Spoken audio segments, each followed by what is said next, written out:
Se eu te disser que existe uma lei que pode destruir a vida de qualquer pessoa poderosa no mundo, uma lei nascida da morte, uma lei que pode tirar tudo de você, sua liberdade de viajar, seus bens, sua vida como você conhece, você vai descobrir como um advogado morto na Rússia pode derrubar figuras importantes no Brasil. Esta é a história mais insana que você vai ouvir hoje. Moscou, 2008. Sergei Magnitsky era apenas um advogado tributarista.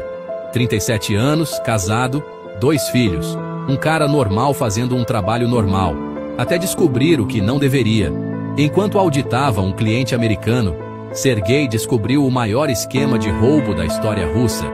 230 milhões de dólares, roubados pelo próprio governo.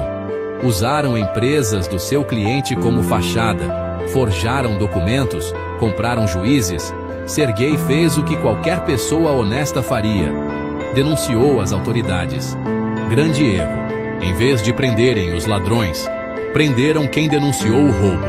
358 dias de tortura sistemática. Celas sem aquecimento no inverno russo, comida podre, luz acesa 24 horas. Toda semana ofereciam liberdade em troca de uma mentira. Só diga que inventou tudo e você sai. Sergei sempre respondia a mesma coisa. Eu não vou mentir. 16 de novembro de 2009. Levaram Sergei para o hospital. Mas em vez de tratá-lo, algemaram ele a um cano e mandaram 8 guardas espancá-lo até a morte. Mas a morte de Sergei não foi em vão. Seu chefe, Bill Browder, transformou sua tragédia na arma mais poderosa contra a corrupção mundial. A Lei Magnitsky se espalhou pelo mundo. Qualquer pessoa que viole direitos humanos ou seja corrupta pode ter tudo confiscado, ser banida dos países civilizados. É como se você fosse bilionário, mas vivesse numa prisão dourada. Tem dinheiro, mas não pode gastá-lo em lugar nenhum. E agora, 15 anos depois da morte de Sergei, a Lei Magnitsky cruzou o Atlântico e chegou ao Brasil. Um membro da Suprema Corte do Judiciário foi incluído na lista. As acusações: censura, perseguição política, violação de direitos fundamentais. Mas pode ser apenas o primeiro. As grandes fontes de comunicação mundiais indicam que mais brasileiros estão na lista de espera. Outras autoridades envolvidas ou relacionadas. A lei que nasceu da morte de um herói russo agora ameaça derrubar o poder brasileiro.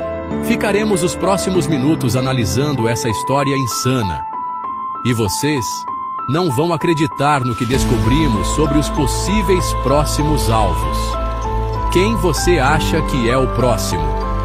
Assista o episódio completo agora. Papo de Bunker. Aqui fala-se de tudo. Quase tudo. 3, 2, 1, vai. O efeito dominó, Lei Magnitsky e o jogo real por trás do jogo. Esse é o episódio de hoje, que está muito em voga, não é? Claudinho, imagina acordar um dia e descobrir que tu não podes mais viajar nem para os States, não é? Nem para a Europa. Imagina. Como assim, Armando? Não é só não viajar, é não fazer transações bancárias internacionais, nem sequer possuir contas em bancos que operam no sistema SWIFT, não é? Imagina. Não é? Cara, você está se referindo a alguma situação específica? Essa é exatamente a realidade de quem é incluído na lista da Lei Magnitsky. E, recentemente, o Brasil foi também adicionado a essa lista. Eita! Agora complicou, povo! A história que descobrimos por trás dessa legislação é extraordinária. É reveladora. Permaneçam conosco até ao final, não é? Pois neste episódio iremos revelar que mais brasileiros poderão ou não ser potencialmente incluídos nessa mesma lista, não é? E as consequências também poderão ser de forma significativa. Não é? Sejam bem-vindos ao nosso programa. Eu sou Cláudio Planas. E eu sou o Armando. Hoje abordaremos uma história, não é? Uma história que é baseada em fatos reais, não é? Que até pode parecer ficção, mas ela irá falar de uma realidade geopolítica contemporânea que é crucial e baseada numa lei que foi implementada de uma ocorrência internacional. Não é? Caros espectadores, saibam que nossas abordagens priorizam a precisão e rigor analítico. Essa é uma discussão sobre a lei Magnitsky. Certamente merece nossa atenção séria. E antes de prosseguirmos, gostaríamos de destacar também 3 aspectos que são fundamentais e que iremos explorar em seguida, não é? Em primeiro, como a morte de um advogado russo se transformou em um instrumento global de combate à corrupção e violação de direitos humanos, não é? Segundo, por que a inclusão de cidadãos brasileiros nessa lista representa um desenvolvimento mais significativo do que muitos podem imaginar? Exatamente. E terceiro, quais autoridades brasileiras poderão estar no radar das autoridades americanas? E por isso é que esta análise é certamente uma análise que impactará em diversos setores do poder nacional brasileiro. Não é? Portanto, encorajamos que compartilhem esse conteúdo e mantenham-se engajados, pois esta discussão será particularmente relevante. Exatamente. Cláudio, esta história ela começou com um indivíduo chamado Sergei Magnitsky. Não é? Poderias dizer aos nossos espectadores e aos nossos inscritos qual é que foi a importância dessa lei? Pois é, de acordo com as nossas pesquisas, extensivamente, nós podemos afirmar que se trata de uma narrativa profundamente perturbadora. Magnitsky era simplesmente um advogado especializado em direito tributário, um profissional dedicado às questões fiscais. Exatamente. Não era nenhum ativista político, não é? Tanto quanto sabemos, não é? Não era também nenhum dissidente, era apenas e só um profissional cumprindo suas responsabilidades legais de forma completamente íntegra. Era ou não era? E aí que está o grande pulo do gato, né? Porque em 2008, enquanto ele prestava serviço para um fundo de investimento americano operando na Rússia, ele descobriu uma operação de apropriação indébita de proporções monumentais. Diz aos nossos espectadores qual é que foi a magnitude exata desse esquema, por favor. A coisa é bem complicada. Pra você ter uma ideia, os valores são interessantes. 230 milhões de dólares. O próprio aparato estatal russo havia sequestrado essa apropriação. Ele que tinha orquestrado tudo isso, sequestrado essa grana, utilizando as empresas, se deu seus clientes como instrumento de lavagem. Exatamente. E qual é que foi a resposta do Sergei Magnitsky? Então, ele adotou a conduta que qualquer profissional ético adotaria ou não? Aí que tá, né, cara? Ele pagou caro, né? Porque ele apresentou a denúncia formal às autoridades competentes. Mas essas autoridades competentes, tá? E ele acreditava que estava cumprindo seu dever de cidadão. Ou seja, uma demonstração também de uma certa ingenuidade considerável, né? Porque considerando, e tal como conhecemos, o contexto político russo, não é? É por isso que eu estou falando para você que foi aquelas autoridades competentes, né? Foi nesse momento que a situação se deteriorou drasticamente. Ao invés de investigarem os perpetradores do crime, as autoridades prenderam e denunciante. Ou seja, neste caso, podemos observar atentamente este desenvolvimento, pois aqui reside o aspecto mais grave da situação. Ou seja, prenderam precisamente aquele que havia exposto o crime. É ou não é? Ou seja, é preso por ter cão e preso por não ter, não é? Parece cômico, né? Se não fosse trágico. Exato. E não se tratou de uma detenção dentro dos parâmetros legais normais, para variar, né? Foi uma campanha sistemática de tortura. Poderíamos até detalhar um pouco as condições da sua detenção para os nossos espectadores, não é? Aí já é uma coisa mais complicada. As autoridades, e aí, confinaram em celas. Agora você imagina a cela que os caras colocaram. Aquecimento durante o rigoroso inverno russo. Sim, completamente sem aquecimento. Né? Janelas sem vidros. Sistema sanitário obstruído. Ou seja, condições absolutamente degradantes, como sempre, né? Então, não só isso, cara. Até os alimentos contaminados. Água imprópria para consumo. Iluminação constante para quem pediu descanso, entendeu? Ele ficava 24 horas com a luz na cara o tempo todo, cara. Ou seja, isso constitui uma tortura psicológica sistematizada, não é? É de facto preocupante, não é? Precisamente, e o mais perverso, repetidamente ofereciam sua libertação em troca de uma retratação, exigindo que ele negasse a existência do esquema. E porém... de corrupção. Exato. Além disso, ele manteve sempre a sua integridade. Aí que tá, né? O cara pagou caro por isso, invariavelmente. Serguei, ele preferiu sacrificar a sua vida a comprometer a verdade. Ele, de uma forma ou de outra, literalmente, ele perdeu a vida por essa convicção. E podes dizer aos nossos espectadores como é que isso aconteceu exatamente? Não é?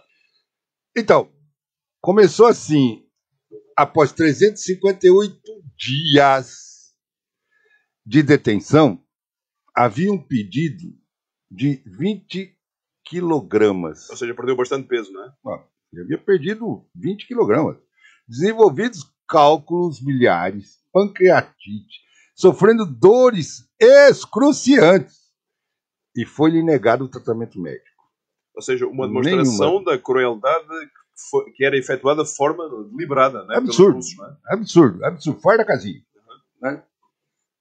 Pra você ter uma ideia, no seu último dia, eles transportaram-se para uma instalação médica, mas ao invés de fazer ou fornecer um tratamento melhor, confinaram ele, cara, numa solitária. Algemaram o cara, colocaram numa tubulação, ordenaram que 8 guardas agredissem. Olha o absurdo, velho, com instrumentos contundentes, até que ele sucumbisse. E essa informação foi verificada. É difícil até de processar tamanha barbaridade. É ou não é? O problema maior é esse, né, cara? A gente tenta buscar as pesquisas dentro, você sabe como é que é. 37 anos de idade, deixou uma esposa e 2 filhos, morreu isolado, sendo agredido. Por quê? Simplesmente porque ele defendeu a integridade factual. Ou seja, é exatamente uma narrativa profundamente impactante. Os nossos espectadores, eles podem pensar que isso era apenas o começo ou o fim, não é? Mas não, é que a história não termina aí, não é? Absolutamente. Na verdade, é onde ela verdadeiramente se inicia, não é? É uma história de veras humilhante, não é? É aí que o bicho pega. O empregador do Serguei, que era um cidadão americano chamado Bill Browder, ficou profundamente indignado. Ou seja, é exatamente uma reação compreensível, considerando que o seu representante legal havia sido assassinado defendendo seus interesses legítimos, não é? E aí que o bicho pega, né? Defendendo os interesses, e aí a coisa ficou esquisita, porque o Browder, né, no caso, ele declarou explicitamente: garantirei que esses assassinos enfrentem consequências pelo resto de suas vidas. E agora diz-nos aos nossos espectadores como é que ele implementou essa determinação. Como não havia recursos legais disponíveis na Rússia, não é? Como é que isso foi efetuado? Como é que foi feito? Exatamente. Aí começou o caminho. Uhum. Aqui reside a genialidade da estratégia. A abordagem. Ele se dirigiu às autoridades americanas de uma forma que ele criou um argumento onde ele colocou que esses indivíduos apropriaram-se de 230 milhões de dólares e assassinaram meu advogado, mas sabem onde aplicam esses recursos ilícitos? Claro que nós sabemos, né? É quase óbvio, né? Basta chutar os nomes, né? Não é? É só dizer. Miami, Paris, Londres, no Ocidente. Exato. Adquirindo o quê? Propriedades luxuosas, embarcações, financiando educação. Então, de familiares em universidades, cara, prestigiosas. Claro, isso é compreensível, não é? Se não é possível responsabilizar essas pessoas na Rússia, não é? Como é que se tinha que fazer, não é? Ele tinha que buscar uma alternativa. Exatamente. Tá? Então ele atingiu esses recursos financeiros e estilo de vida no exterior. Ou seja, essa foi a estratégia brilhante, não é? E de maneira efetiva, não é?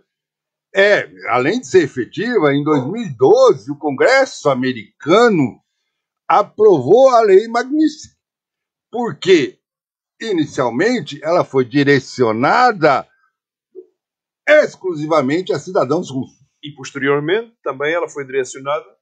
E aí a coisa pegou. Vai lá. Porque daí em 2016 foi expandida globalmente. Qualquer indivíduo envolvido em corrupção ou violações dos direitos humanos, porque, faz sacanagem, né? Tava lá perdido dentro da cela lá. Mundialmente pode ser sancionado. E, neste caso, quais seriam as medidas específicas implementadas por esta legislação? Se podemos dizer isso aos nossos espectadores, né? Aos nossos assinantes. Né? São 3 ações que incapacitam qualquer pessoa. Tá? Eles dizem que é a morte financeira, mas é muito mais. A pessoa influente vai ter um congelamento total de ativos nos Estados Unidos.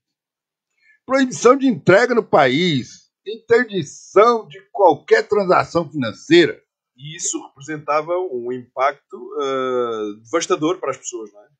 Que eram incluídas nessa lista, não é? Você imagina o seguinte, né, cara?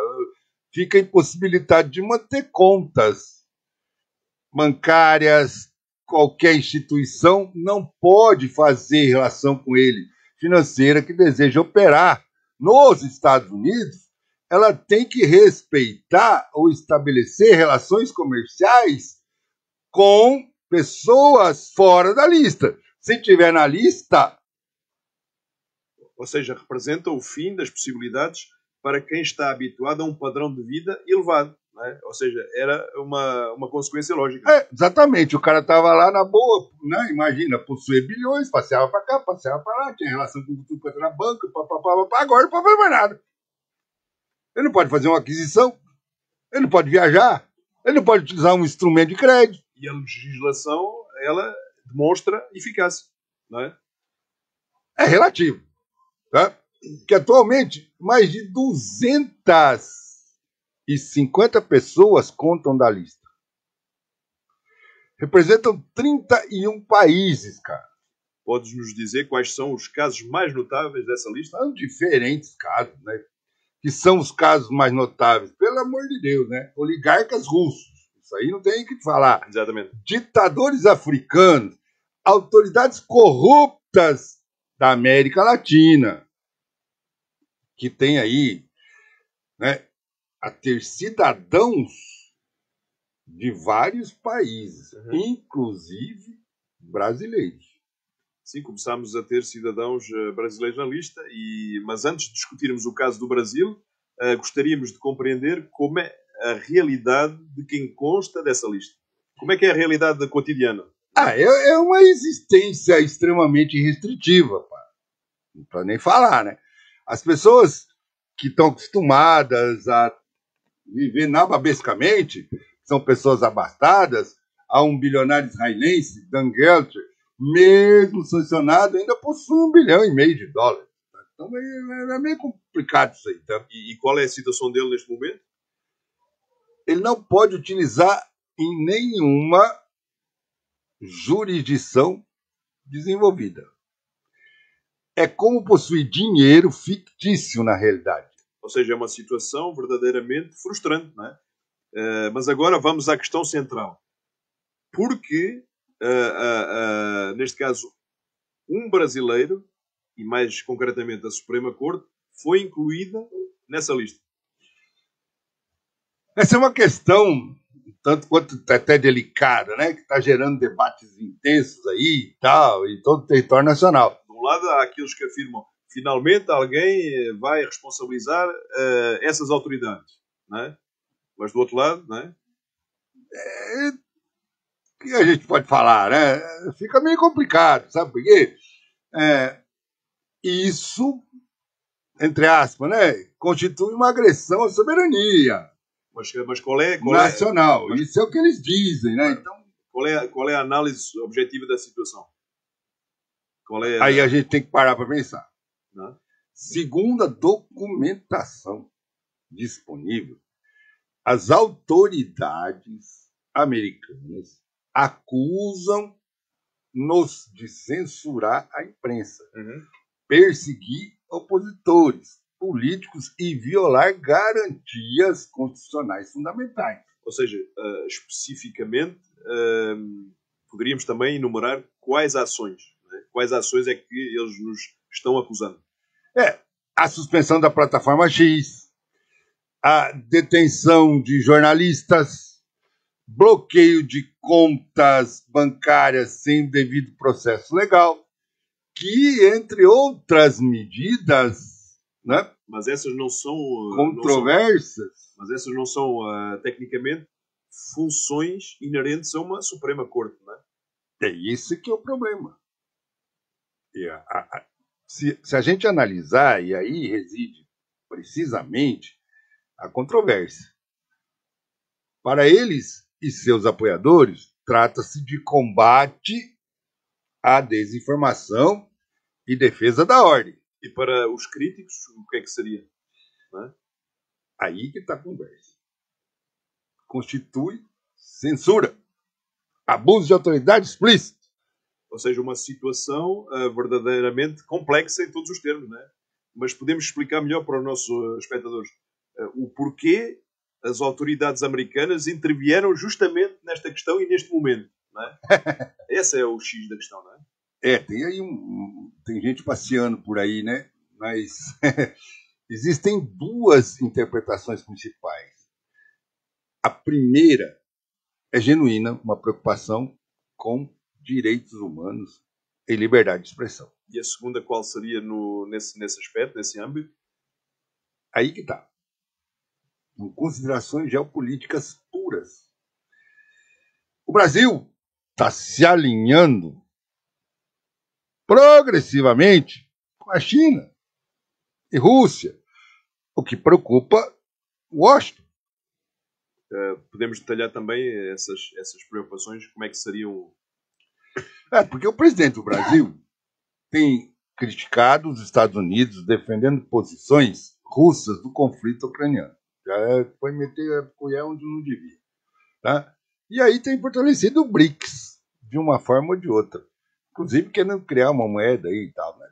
Aí fica difícil. Mas o Brasil está tentando reduzir a dependência do dólar nas transações comerciais, justamente por isso que eu falei da moeda. E isso afeta o poder americano, cara. Ou seja, na realidade, temos a Suprema Corte, não é? E todos os seus membros que podem ser novos alvos, não é? É aí que a coisa fica esquisita. Porque, de uma forma ou de outra, pressionar todo o governo brasileiro é uma missão meio complicada, né? E qual seria o tipo de reações deles neste momento? Né? Então, até o momento, mantém-se silêncio oficial completo. O Lula faz suas bravatas lá, mas não se pronunciou publicamente. Ou seja, o governo federal neste momento está meio que parado, não é? O presidente do Brasil concedeu uma entrevista no New York Times, e aí que a coisa essencialmente desafiando o presidente dos Estados Unidos. Aí começou tudo, né? Aí começou o desafio e aí começou aquela disputa entre os dois, não é? Ele declarou que não se curvará, que o Brasil mantém a sua soberania. Os jornalistas retrataram como um líder mundial que mais afrontou ou confronta o presidente americano. Exato. E isso representa também ou podemos perguntar, isso seria uma estratégia inteligente ou seria uma imprudência neste momento? Não é? Essa é a questão fundamental que vale milhões, a pergunta que não quer calar. Exatamente. Agora, a questão é que todos querem compreender quais as autoridades que poderão ainda ser incluídas nessa lista. Essa lista extensiva, não é? Embora seja, vamos considerar o seguinte, especulação, baseia-se no padrão histórico da lei. Magnífico. É possível fazer algumas projeções. E quais seriam essas projeções que a gente pode adiantar aos nossos espectadores? Não é? Fica meio complicado, mas a gente vai aqui fazer umas elucubrações aí. Primeiro grupo, outros membros da Suprema Corte que endossaram as medidas controvertidas. Aí já é mais... Aí que seria mais ou menos uma lógica consistente, não era? Porque, segundo as autoridades da Polícia Federal, que executaram as ordens aí, de censura e detenções. Aí o cara pode dizer, não, eu estava recebendo ordem, eu estava aí, estava aqui. Não exatamente. E o terceiro grupo seria quem? Seria governo? Aí vem aquela nhaca dos líderes políticos do Centrão que sustentam o governo e se beneficiam do sistema atual. Ou seja, no final das contas, isso representaria um grande abalo sísmico no cenário político internacional e, sobretudo, no Brasil, não era? Absolutamente. Imagina Arthur Lira, por exemplo, né? Voltando de novo, não é? De viajar aos Estados Unidos, ele não pode mais passear. Hugo Mota, Alcolumbre. Eu falo os caciques lá vão voltar de novo, não vai ter mais conta em banco. Já pensou a confusão que esse povo vai fazer? Imagina. Naturalmente, isso constitui especulação da nossa parte, não é? Isso não há nenhuma uma confirmação oficial, apenas estamos baseando em conversas. É isso que a gente está analisando, né? Padrão histórico da legislação. Exatamente. Isso aí é uma coisa que, vamos dizer assim, raramente, né, limita-se a um único indivíduo. Né? Exatamente. A coisa cria tentáculos para poder pegar todo mundo. Né? Exato. E há algo que nos chama a atenção. O porquê de exatamente este preciso momento para desencadear essa lei magnífica, não era? Eu penso que, como o presidente dos Estados Unidos acabou de assumir a presidência e ele prometeu uma política externa mais assertiva, ou seja, o Brasil se tornou praticamente um alvo após certas tomadas de posição do nosso presidente em relação ao grupo BRICS, não é? Mas todas as principais, né, na verdade, potências mundiais, elas tiveram que estabelecer acordos com o presidente dos Estados Unidos. Exatamente. Coreia do Sul, Japão, até mesmo a China já está negociando. E aí, para variar... Temos o caso do Brasil, né? O problema é que o Brasil fica um pouco, às vezes, à deriva, né? Adotou a postura oposta, né? Para variar, deitado em berço expondo, confrontando, provocando, alinhando-se com o adversário dos Estados Unidos. E aí, velho, não vai dar certo. É como provocar, na verdade, deliberadamente, uma potência com recursos limitados de defesa. E se implementarem sanções económicas ao país inteiro, isso seria horrível, né? Quase uma guerra, né? Seria uma hecatombe mundial para o nosso lado, né? Uma catástrofe, né? Porque tarifa de 50%, isolamento, E aí o problema é as empresas brasileiras proibidas, velho, De operar lá nos Estados Unidos, né? de fazer as coisas. Aí o nosso PIB sofreria quedas dramáticas, não é? E aí a coisa vai complicando, né? Porque Quem é que iria arcar com essas consequências? Quem? a população brasileira sempre, né? E essa situação, o que é que ela está fazendo? Ela está polarizando profundamente o país, não é? Porque estão praticamente dois grupos lutando toda a hora, não é? Há uma celebração de um lado, indignação do outro e vice-versa, não é? Há sempre uma mudança. E os ambos os lados apresentam argumentos merecedores de consideração. Ou seja, temos que explicar a posição dos que apoiaram a medida e os que foram contra, não é? É porque se você pegar e argumentar, né, finalmente alguém vai responsabilizar os abusos. O Brasil, isoladamente, não consegue controlar essas autoridades. E citam também exemplos como a suspensão do X, por exemplo, as detenções sem devido processo legal, tudo isso foi alvo de muita discussão, não é? E aí que está o problema. Tá? Porque, olha bem, para eles representa uma intervenção necessária para preservar a democracia brasileira. E do outro lado temos uma posição completamente contrária. E aí que o bicho pega. Por isso eu estou falando para você. Porque considera isso uma afronta, uma humilhação nacional. Estão argumentando que nenhum país pode interferir nos assuntos internos do Brasil. Ou seja, continuam sempre a alegar o princípio da soberania nacional. É ou não é? É, mas em nome dessa soberania nacional aí, cara, eu sei lá, né? Precisamente caracterizam como imperialismo, entendeu? Porque é o americano, tudo bem, disfarçado de defesa dos direitos humanos, né? Segundo eles colocam seria isso, a nossa análise direta e pessoal. E aí complica, né? Porque aí é uma questão genuinamente complexa, né? Por um lado, a gente tem, quando considerarmos um caso como, né, o do Sergei Magnitsky, morrendo e aí torturado por defender a verdade. Aí nós compreendemos essa legislação, não é? Porque existe por razões que são extremamente válidas, não é? Claro, né, velho? Por outro lado, é questionável o nível de interferência americana nos nossos assuntos internos também. E é como se fosse o princípio de duas condutas inadequadas e que não resultam em uma conduta apropriada. Ou seja, não, é uma lógica, não é? É possível que a Suprema Corte ela tenha excedido sua autoridade e que os americanos estejam sendo, por outro lado, motivados por interesses próprios.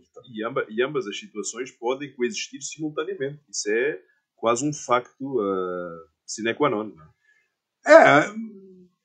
Porque a realidade não é, vamos dizer assim, uma dicotomia, né? Com algumas narrativas e aí cinematográficas simplificadas e tal. Por quê?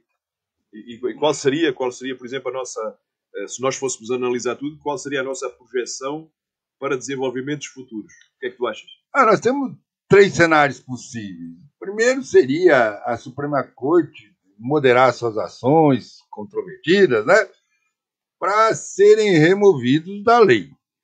Mas... será que vai acontecer? E, em segundo lugar, o que é que a gente podia dizer aos nossos espectadores? Não é? O governo brasileiro, ele confronta diretamente, mas ele não devia. Os brasileiros são incluídos na lista e a situação cada vez vai se complicando. Exatamente. E, em terceiro lugar, o que é que podíamos fazer como a nível diplomático? Nós sempre fomos de resolver conflito. O brasileiro nunca foi de brigar. O brasileiro resolvia na diplomacia. Né? Então, qual tu achas que seria a mais provável dessas saídas? Não é? Considerando o perfil dos envolvidos, eu acredito que a situação vai se intensificar antes de se resolver. Ou seja, senhores espectadores, não é? Nossos queridos subscritores, não é?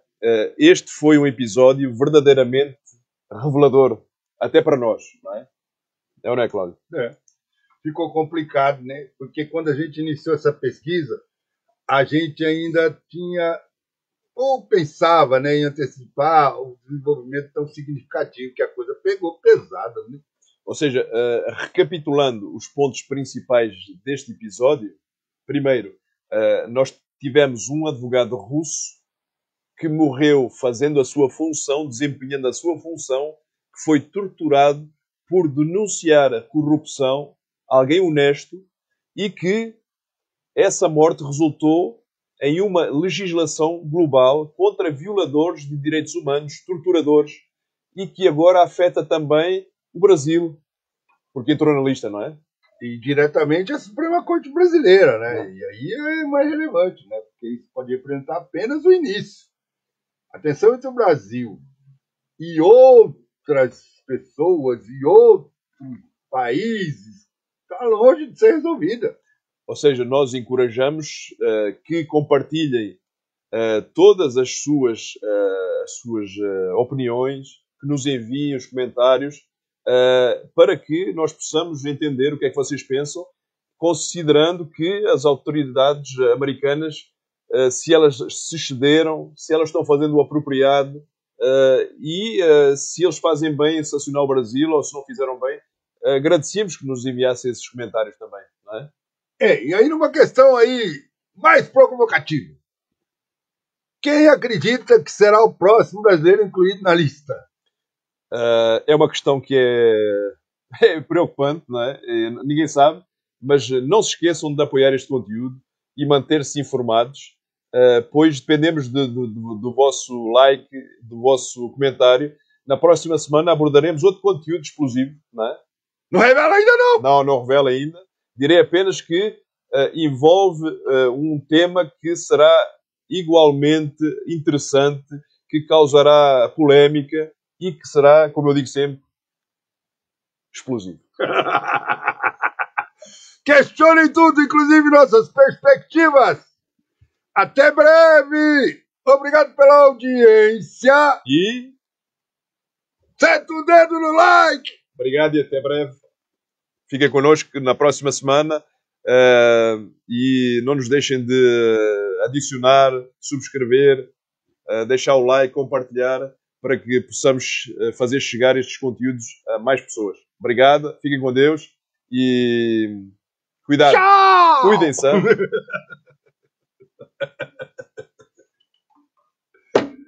Jesus!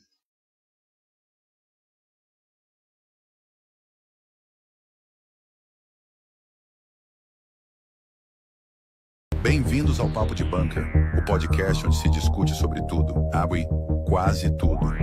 Prepare-se para mergulhar em conversas provocadoras, com temas que vão do cotidiano às questões mais profundas da sociedade. Com suspense e estilo único, este é o seu novo espaço de reflexão e debate. Inscreva-se agora em youtube.com/papodebunker e venha fazer parte do Bunker.